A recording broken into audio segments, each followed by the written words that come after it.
তোমার হাজবেন্ডের ভিতরে এমন কি দেখেছিলে যে তোমার হাজবেন্ডকে বিয়ে করলে?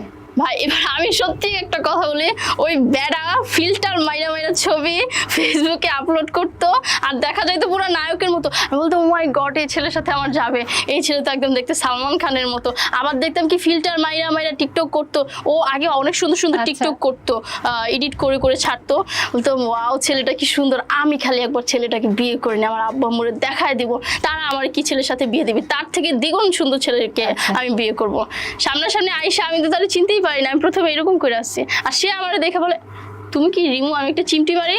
আজব তো চিমটি মারবো কে? সে চিমটি মারে যখন দেখে যে না আমার কাছে সত্যি রিমু চলে আসছে, তখন তো আমি বলি যে কিরে ভাই কার জন্য বাড়ি ছাড়লাম।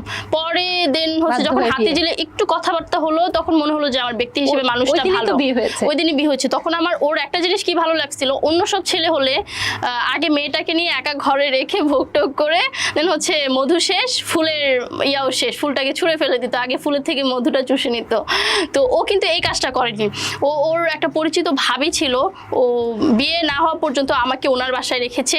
এই জিনিসটা আমাকে এত মুগ্ধ করছে যে আজ পর্যন্ত এই জিনিসটার জন্য সে আমার কাছে অনেক ভালোবাসা পায়। ইভেন আরো সুন্দর সুন্দর ছেলে যদি আমাকে অফার করে, আমি তাদের দিকে ফিরেও তাকাই না।